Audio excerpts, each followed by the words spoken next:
I hope everybody ate lunch before we all joined each other here today. No lunch. Don't start. I know. Well, I apologize. We had a few things going on today, including a great visit from our friends from France. I have a couple of items at the top. The United States expresses its deepest condolences to the people of Algeria on the tragic deaths from this morning's military airplane crash. Our thoughts and prayers are with the families of those who lost their loved ones and those who were injured. The United States also welcomes the resumption of talks and the agreement on a joint statement as important steps towards achieving a just and lasting Cyprus settlement. We urge all parties to seize this timely opportunity to make real and substantial progress toward a settlement unifying the island as a bizonal, bicommunal federation. As the White House noted in its statement today, the United States also welcomes the constructive role played by Turkey and Greece. We reaffirm our support for the Cypriot-led process under the auspices of the United Nations Good Office's mission and reiterate our willingness to assist in any appropriate way the parties find useful. And finally, given the popularity, we have, of course, today's athlete of the day, which is a short track speed skater, Eddie Alvarez, affectionately known as Eddie the Jet. You may recognize Eddie from his appearance in our We Are All Athletes video. This is Eddie, right? So right here. The son of Cuban immigrants, the 24-year-old Alvarez hails from Miami, Florida, which isn't exactly known for winter sports, but he began as an accomplished inline roller skater and has dreams of being a pro baseball player after his skating career. Very ambitious. Yesterday, Eddie represented the United States in Sochi, but fell short of reaching the finals of the 1,500-meter short track competition. He still has opportunities in the 1,000 meters, the 5,000-meter relay, and his favorite event, the 500-meter sprint. So tune in. With that, Matt, love the hockey scarf there. USA Hockey. Team USA. You got it. Now I just need to make sure that we're going to be able to see some of the games while we're on the road. Oh, also we'll see what we can do. Thank you. Listen, can we start with Syria? Mm-hmm. The situation in Geneva is looking bleaker and bleaker. Brahimi today even said that he can't force the two sides to agree to an agenda, and they simply don't agree and seem to be unwilling to agree. So, number one, does the U.S. think that the Geneva II process has a chance of success, or is the best way to go about reaching the goal that you desire here? Well, a couple of things, Matt. As Joint Special Representative Brahimi noted, the two parties did sit in the same room in Geneva, face to face. We do note, of course, and certainly agree that very little progress has been made, is being made, and we find this unfortunate. Our view is that the regime is at fault and that the regime needs to engage constructively. And of course, we would like things to move more quickly. As you know, Undersecretary Sherman will be heading there later this week for a trilateral meeting with the Russians and the UN. That's part of the ongoing trilateral meetings and consultations that we've had to date. There's obviously activity up at the UN working to move things forward and to press for humanitarian access. But we never thought this would be easy. We don't expect a major breakthrough this week. And what we believe we need to continue to do is press the regime, gather the international community, press the regime to engage more seriously in this process. Well, but the people on the ground in Syria need help now. Correct? Correct. I mean, that's not a subjective statement. People are dying every day. People are starving every day. People are, according to you, not according to me. Matt, absolutely. So if you don't expect any major breakthrough this week, I mean, what's the point? What I'm referring to, Matt, is at the Geneva process, mm-hmm. which the focus of that and the purpose of that is the creation of a transitional governing body. Right now, not according to the Syrian government delegation, it's not. Well, it is the view of more than 40 nations and organizations who kicked it off just a couple weeks ago. Yeah, but the one party that needs to agree to that and accept it for it to mean anything doesn't. So that's a serious problem. No? Well, that's why we're continuing to press and why we're gathering with the international community to press. But the important note here, too, is that, yes, absolutely, aid is needed and assistance is needed on the ground now. So right now, of course, as you've seen, there's a coalition gathering together up at the UN. The language, of course, is being circulated by UN Security Council members. There'll be consultations later this afternoon. Our understanding is that's more at the staff level, but that's another track. And our belief is that we absolutely need to do everything we can to remove barriers for humanitarian access, and that something needs to happen now, which is why we're supportive of this effort. It's another track, but it takes more time, and and you're kind of, it's doomed to fail because the Russians say they're going to veto it.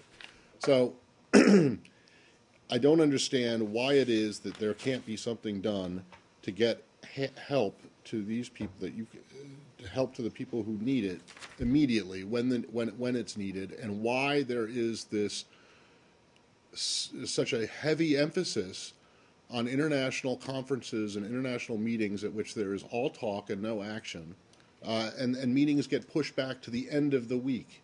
And well, Matt, when the problem is now. What we're doing, we could not agree with you more, but we're using every diplomatic lever at our disposal here. And I would point you to, and I don't know if you had the opportunity to see this, but the president had some pretty strong comments. I want to ask about this, but I'll be brief, very brief about that, so let other people go. He said in one of his remarks with President Hollande, said, right now we don't think that there's a military solution to the problem.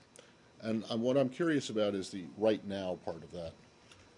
I thought that the administration's line had been since day one, essentially, that there was no military solution to this conflict. And when I asked if anyone could remember the last time the U.S. thought there was a military conflict, to a military solution to a conflict, I don't think anyone got back to me. So, does this mean that the administration is willing, that there are circumstances could change so that you might believe at some point that a military solution is the way, that a military response is the way to end this? Well, the president's view, the secretary's view, the administration's view hasn't changed that there is no military solution. We also haven't taken options off the table, and we never have. So our position on that has been consistent for several months.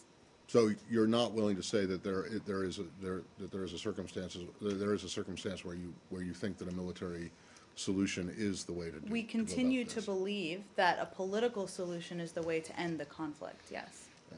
The one point I just was going to just make in addition is I would also point you to what the president said about our efforts to press the Russians, that if they want to engage in a proactive and positive way, if they want to play a constructive role, then they are just as responsible for encouraging the regime and pushing the regime to be more constructive in providing possibilities of humanitarian access. But even long before you arrived on the podium and the current secretary arrived here, the previous Secretary of State and her people were saying the exact same thing. This goes back 3 years. The Russians haven't budged at all.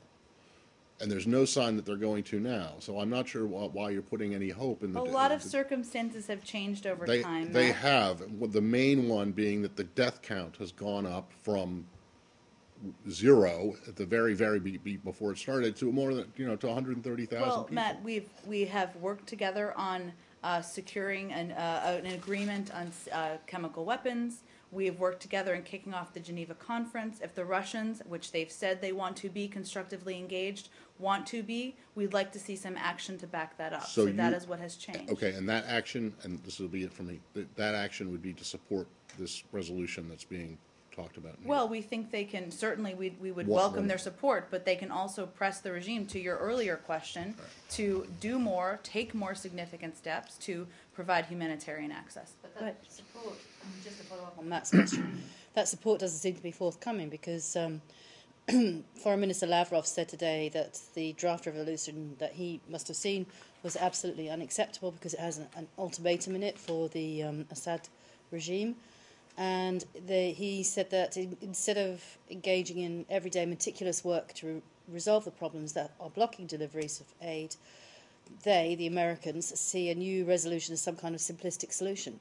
So I don't understand why you think that you are going to get any kind of resolution through the UN. We're at the beginning of the drafting process. As you know, it takes a bit of time, which is one of the reasons that we're working on every diplomatic lever that we have at our disposal. As I mentioned a little bit at the top, the language is circulating with UN Security Council members. There'll be some consultations lower than the ambassador level, as we understand it, later this afternoon. We simply disagree with the notion that this is what the United States believes should be the singular approach or the simplistic approach or whatever the language was. Our view is that whatever path we can take to provide more humanitarian access, to get the food, the medical supplies, the necessary tools to the people on the ground is what we should do. And this is one of the ways to pursue that. But again, there's a process that will play itself out, so we'll let that play itself out. But you do concede that for the people in Homs and the other people in besieged towns around Syria, there isn't any imminent hope of too much aid coming their way, let alone an end to any fighting. Well, I think what we saw over the weekend, and I think Marie talked about this yesterday, but we were, of course, disappointed is probably an understatement of how we felt about the UN convoys that were targeted by mortars and snipers over the weekend. Homs, as we've said even last week, is a small part of a vast catastrophic situation, which goes to your point, in that there's far more that needs to be done, and the real issue here is the regime's broad and deliberate denial of humanitarian access to innocent civilians. But let's be clear, there's more that they can do on the ground to do that. It doesn't require a resolution. Certainly a resolution and efforts to do that is a means of pressing for more action. Syria, or let's finish Syria. Syria? Okay, well, change go the ahead. subject. Mm-hmm. On South Asia, first on Sure. Balochistan, there is a news report interview by Texas Republican Louis Gohmert, in which he says to resolve the Afghanistan crisis, it's better to have a separate Balochistan carved out of Pakistan. What is the State Department, U.S. government position on this? Do you agree with his views? What's your position on Representative Gohmert as well? More broadly. I don't have any particular foreign position policy on any member of Congress. I know there have been reports, and this is perhaps speaks to part of your question, that we had been engaged in Balochistan with, I know I have something on this, I apologize for my delay here. Let's see if I can find it for you. Well, I know I have an answer on this, so let me see if I can find it, otherwise we'll get it back to you right after the briefing. Meanwhile, on India, what led the U.S. to change its policy on the Gujarat Chief Minister Narendra Modi, who is also the BJP's prime ministerial candidate? Well, as you know, we are often engaged in concentrated outreach to senior political and business leaders. We've began doing that, months ago, if not years ago, and in different scales, of course, to highlight and continue our U.S.-India relationship. There's no changes in our policy per se. This is an effort in that engagement, but I can certainly confirm the appointment or the meeting upcoming.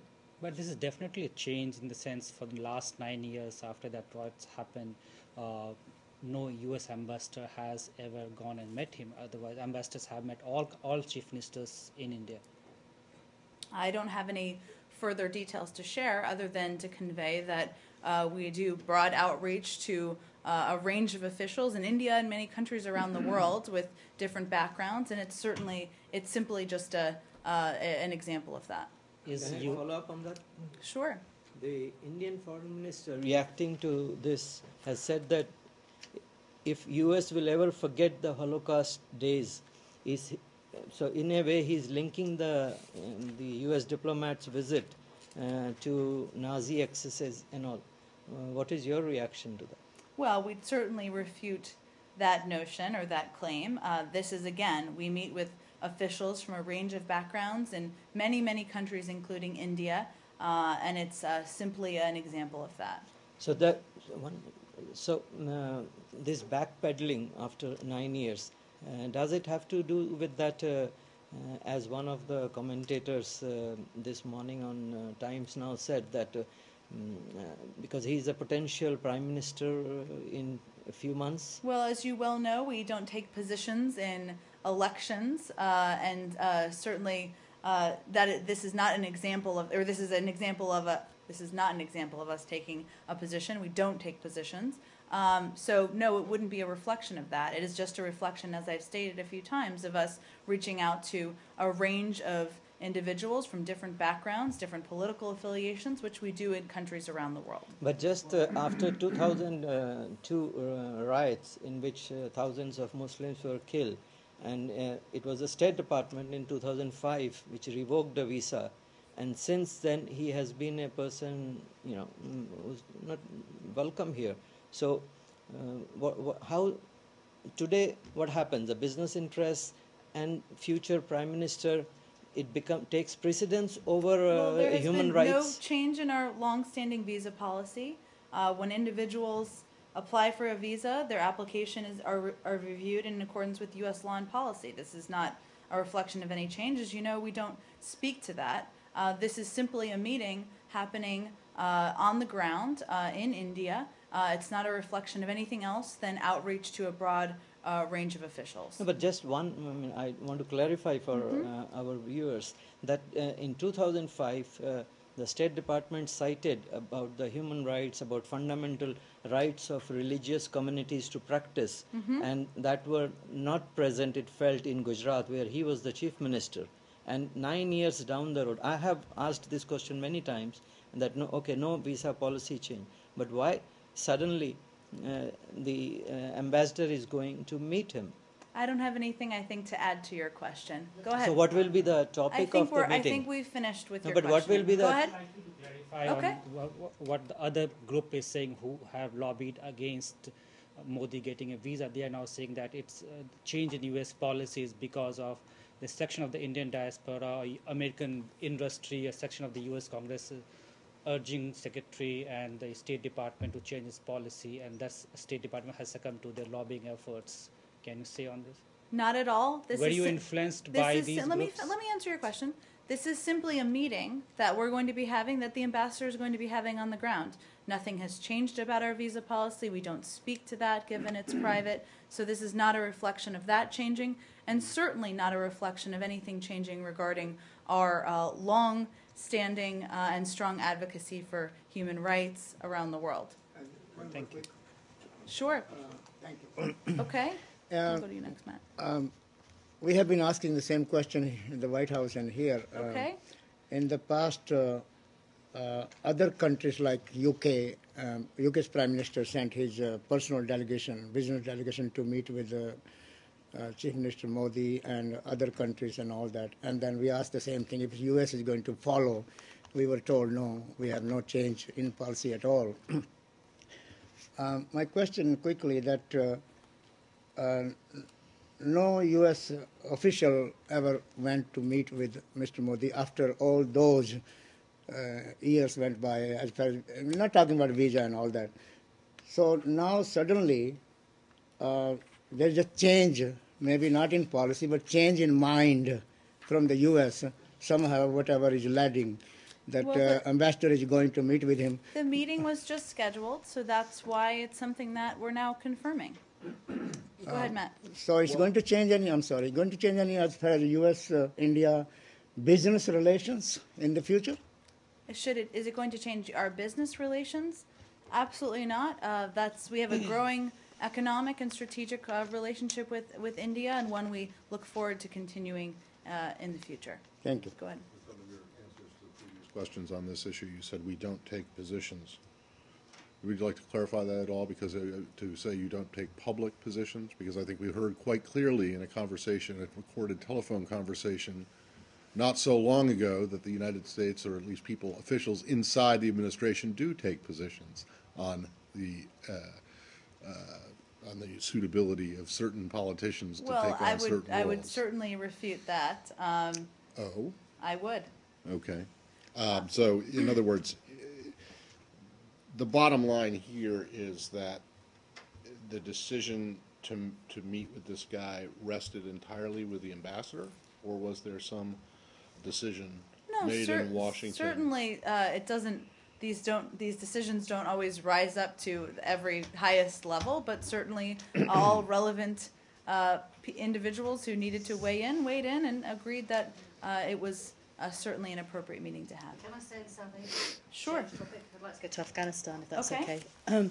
I don't know if you saw today, because it's been busy here, that DNI Chief James Clapper was up on the, I think he was up on the Hill today, and he was talking about the BSA with Afghanistan, and said, it's my own view, not necessarily company policy, but I don't believe President Karzai is going to sign it. And this comes on the back of reports at the weekend that the US military is revising its plans, is now going to wait until after the elections before presenting some kind of plan on what to do about future troops in Afghanistan. Could you just clarify where everything stands at the moment from your point of view? Nothing has changed. We continue to. Well, clearly it is changing. I mean, if you've got James Clapper saying that he doesn't believe that they're going to sign it, there's, unnamed sources. Well, I point you to DNI for his comments or for any questions about his comments. But our administration position continues to be that we believe the BSA should be signed promptly.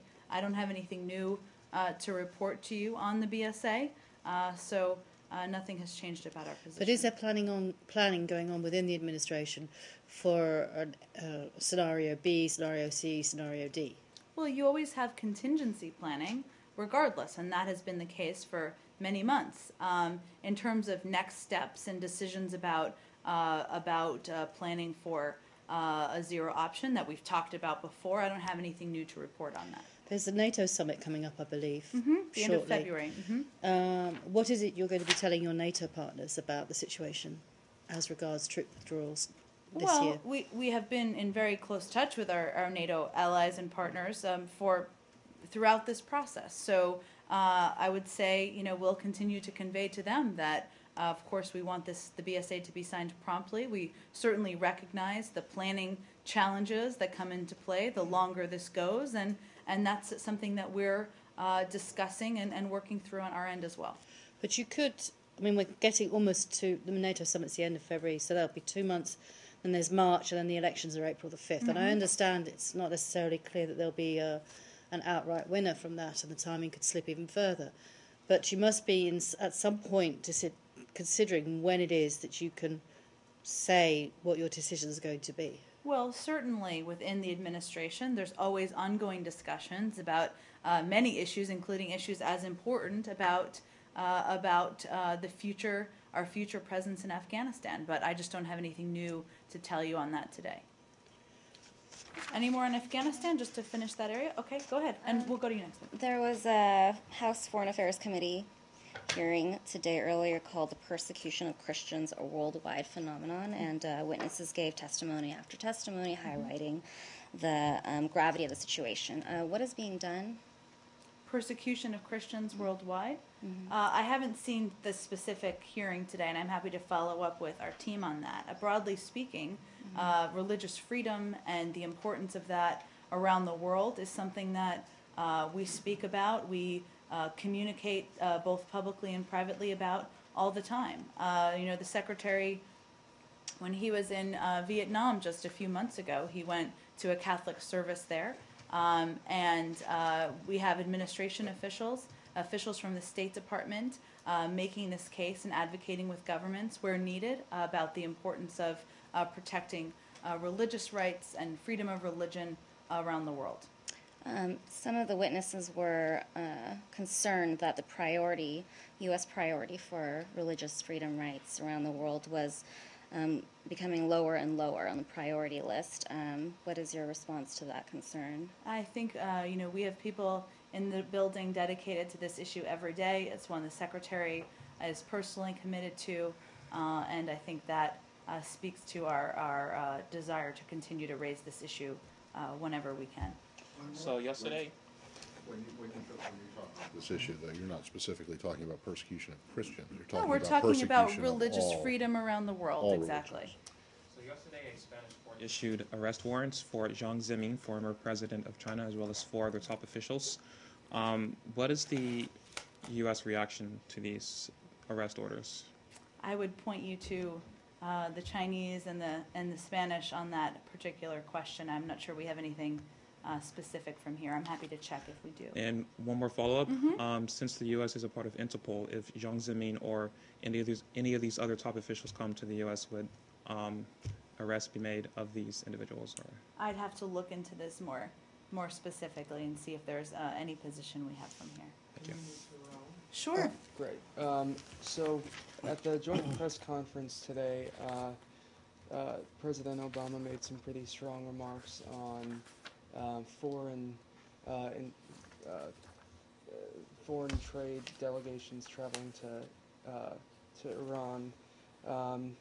As you know, he said they do so at their own peril, and that the U.S. would come down on them like a ton of bricks. So that response was quite different from the French president's response. He said that as the president of the republic, he can't control the movements of French executives or EU executives. I'll quote him here. He said, "Companies just make their decisions when it comes to travel." And then he said that he had made clear what the sanctions entail. But are you satisfied that the EU is going to strictly enforce these sanctions over the next 6 months, and your other allies as well? Well, let me first say that the Secretary made the same case just last week, and he's made the case privately to Foreign Minister Fabius and other officials from other countries when relevant. And the important point the President and the Secretary are both making is that at this pivotal time, we must remain united. The global community must remain united. P5+1 members and then other members of the global community must remain united in enforcing sanctions, holding those who attempt to violate them accountable. Now, some of these businesses, we're not making a calculation as to whether they have or haven't. It's not at that point, but obviously the important piece here is that Iran is not open for business. There's much more work that needs to be done, and that's the message we're continuing to convey. I can't predict for you whether we'll be satisfied. We'll see what happens. But so that's the message you are conveying consistently. Are you satisfied with the message that your partners are conveying, that the French government, the British government, and so forth? Well, I think what's important here is what message they're conveying to their citizens, what message they're conveying to businesses, and certainly the Secretary and the President wouldn't have raised this if they didn't think that a stronger case still needed to be made. Okay. And also on Iran, I was speaking with David Albright, who's the founder of ISIS, and he was saying that the Nuclear Non-Proliferation Treaty, the NPT, is a living document when it comes to a host of its provisions, including what it says about R&D on nuclear research, and that it's going to be quite difficult to codify in a comprehensive agreement any restrictions on Iranian R&D. Do you have a response to that? I would say that the negotiations over a comprehensive deal are commencing next week. I don't think anybody is naive about how challenging and complicated and technical they're going to be. That's one of the reasons we have a range of technical experts, both from the United States and the other P5+1 countries participating. But I don't want to get ahead of what the outcome will be. Okay, but just in terms of a U.S. interpretation of the NPT, with respect to nuclear R&D, is there? I know that's a very technical question, but do you have like a position on how it will play in a kind of negotiation over a comprehensive agreement, or what he says is multiple nations interpret it as state-sponsored nuclear R&D can be curtailed, but you obviously can't limit one nuclear scientist, working on a sheet of paper in a closet somewhere. I think this is not an issue I'm going to, even if I was a technical expert, which I'm not, but get into from the podium, or I think in any public capacity, given that the comprehensive discussions are just beginning next week. Just going back. One sorry. moment. Let's go. Go ahead. Yeah, thank you. Cyprus, please. Sure. The White House issued a statement regarding the renewal Yeah, I of the spoke to it at the negotiations. top. Mhm. Yes. You spoke, but my question is... Oh, sure. Go ahead. Go ahead. There were some points that you raised in terms of the, for example, status of Famagusta or involvement much more than this to the diplomacy to encourage the both sides to find a solution in this conflict. Can you please elaborate a little bit on this package that U.S. stated you are ready to support? and Well, discuss in it's this under package? the auspices of the UN, and I would certainly point you to them for more specifics. Obviously, we've been engaged and supportive of the efforts, but I would point you to them for more details. Especially this, because you mentioned about this on the status of Famagusta on the statement, and it was one of the controversial issues between the two sides. Mm-hmm. So I'm wondering, what is your position for the revitalization of Famagusta in these negotiations? And then secondly, what kind of involvement are you planning to proceed for the U.S. side in this UN-led negotiations? Well, again, a special representative or on any other way? I don't have any prediction of that for you. We've obviously been supportive of these efforts, and Assistant Secretary Nuland was just in Cyprus, as you know, last week. So we've been engaged and working closely with the UN. The process is under the UN, so again, I'd point you to them for more specifics on the details. Yeah, there will be any special representative on the U.S. side on this issue? I don't have any prediction of that at this point.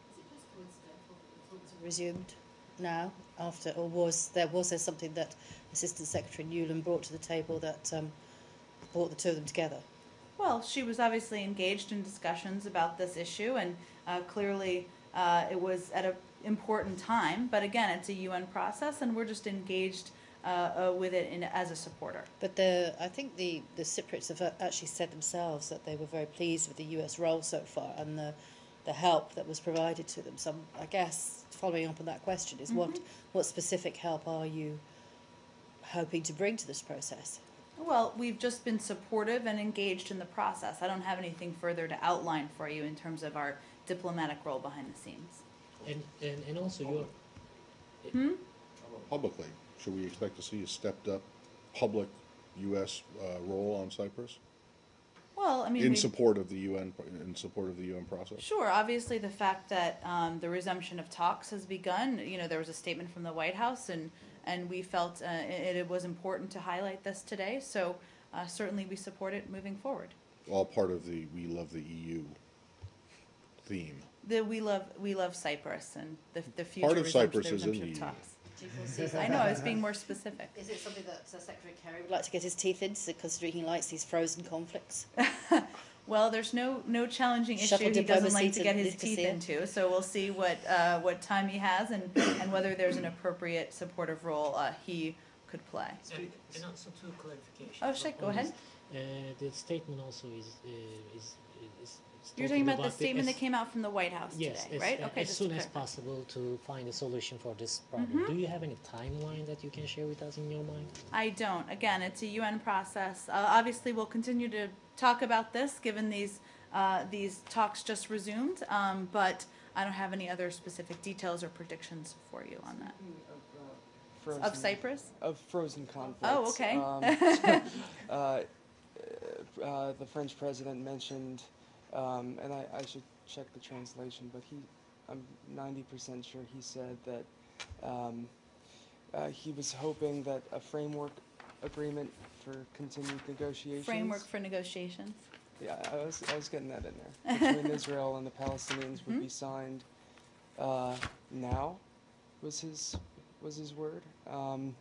Is he under the impression that there exists a framework agreement, and if so, why is that? Because you've mentioned there doesn't exist. I would, of course, point you to his talented team for any more specifics on his comments, but I think it just shows you how engaged the world is on the future of a resolution of the Israeli-Palestinian efforts. And I think sometimes people say now as a figure of speech, as in as soon as possible or as quickly as possible. I don't have the White House, I believe, probably did a readout of the bilateral meeting the Secretary participated in, but certainly this is an issue that the Secretary has discussed with his counterparts, and I wouldn't be surprised if, as part of the events of today, it was discussed today as well. So this is a case where methanol may not mean methanol. Oh, incorporating French. Well, it seems to be all the rage in the building today, so It I is. thought I'd like. It is. Yes. Follow up on that. Sure. Is it correct, as again reports over the weekend seem to suggest that Secretary Kerry is next going to meet with the Israeli Prime Minister Netanyahu here when he attends APEC meeting? Well, In that March. hasn't. I would not be surprised if they have a meeting, of course, or they see each other while he's here. But that is decades away in the schedule, so I don't have anything specific for you in terms of a set time or date or anything along that. Do you know of any planned meetings between now and then? I don't, but again, we take it, as you well know, because you travel with us quite a bit, week by week in terms of the schedule. So I don't want to convey to you that it's definitive that that's the next time. It certainly is. So I think possible. the Israeli press is saying that they'll meet. I don't know if they'll meet in March, early March, here in Washington, at which this famous framework agreement or agreement for a framework Framework for negotiations. negotiations. I'll just have a card. is going to be presented. Is that your understanding to Prime Minister Netanyahu, most likely at the White House? Is that Well, your I think understanding? it would be very challenging to predict when both sides would agree to the specifics of a framework that will address the core issues, given they haven't agreed. So I don't think any report about a date of when there will be a final document or final outcome, any of them should be taken with a grain of salt. They should be. Sorry, they should be taken with a grain Do of you have the salt. same philosophy towards this framework for negotiations as you do in the Iran talks, and that no deal is better than a bad deal, and that if there's a single point, whether it be, the identification of Israel as a Jewish state or something like that, if that is not agreed upon, there is no framework that will be announced. Well, to be clear, there are very, very different issues, as you know. Sure. One is about preventing Iran from acquiring a nuclear weapon. The other is ending a decades, if not longer, of course, long conflict between the Israelis and the Palestinians. I think it's not about the United States and what the United States agrees to. You're familiar with our views on many of these core issues. It's about the two sides. There's no question that compromises will be required, and but beyond that, I think they're very different issues. As a general principle, Sure. you assert that your policy toward every dispute in the world is that no deal is better than a bad deal. It's probably a fair point, but I'm sure someone is going to find an exception in here. So, but you certainly we don't jump into bad deals as a matter of principle. One more related to China. Sure. So China and Taiwan held a high-level dialogues for the first time in over 50 years. Does the U.S. welcome these types of dialogues in the future between Taiwan and China? We do. We welcome the steps both sides of the Taiwan Strait have taken to reduce tensions and improve relations between Beijing and Taipei. We encourage authorities in Beijing and Taipei to continue their constructive dialogue, which has led to significant improvements in the cross-strait relationship. So we certainly welcome the resumption. To follow up, Sure. has Taiwan or China or have both of them contacted the U.S. Beforehand concerning this talk? I'd have to check on that for you if there's been any discussion of it. Mm-hmm.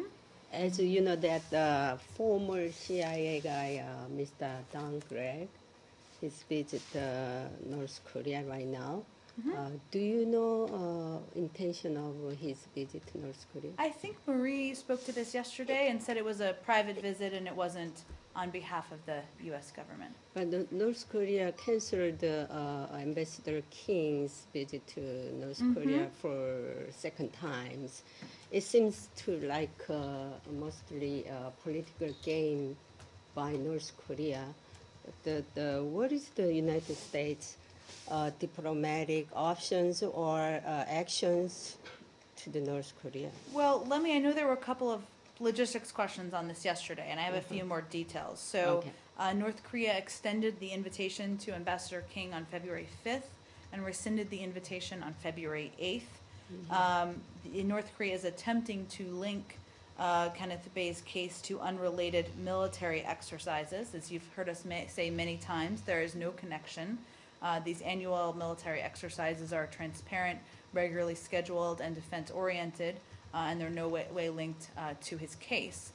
In terms of what our options are, we remain committed to securing Kenneth Bae's release. Obviously, that is our priority and our focus.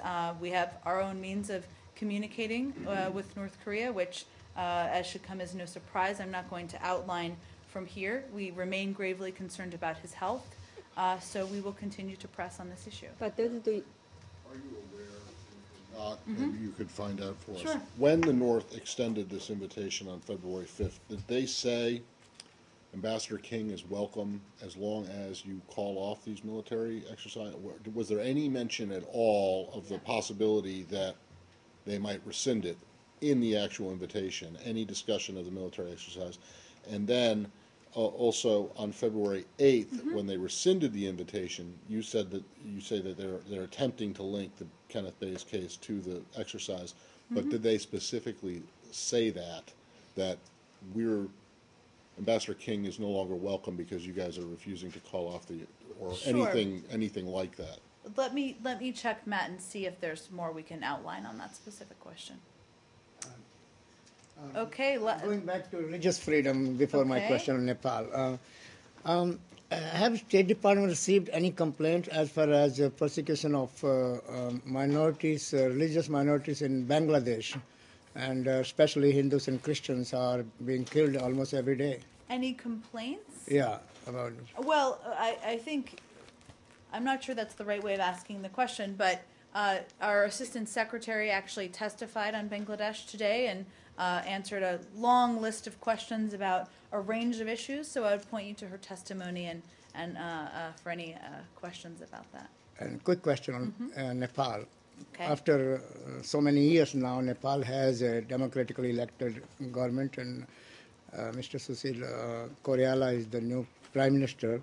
And now Maoists are out, those terrorists, what the Nepalis are saying, and they will have finally a new democratic constitution. So any comments on that, if the U.S. is playing any role in the new constitution and also on this new prime minister relations with Nepal and the U.S.? Sure. Well, Goyle, why don't I check with our experts on that issue, and I'll have them connect with you directly. Thank you, ma'am. Sure. And this is not really, it's a Syria-related question. Did the Secretary speak with Foreign Minister Lavrov today? He did. He spoke with him this morning. Did you say that earlier? I thought I said it as part of my answer Maybe in terms you of the did, and I President's just comments, missed or it. maybe I didn't quite make it there. But- Okay, so presumably, and apologies if you went over this at the beginning and I just No, I don't zoned think out. I did. I don't think I Okay, did. could you, did he basically said the same thing that what the President and you have said about trying to get the Russians to do more, trying to He get, did. and to support the He resolution? pressed him for the need to, for the Russians to play a constructive role in pressing the Syrian regime for more humanitarian access, pressing the regime to play a more constructive role at the Geneva talks.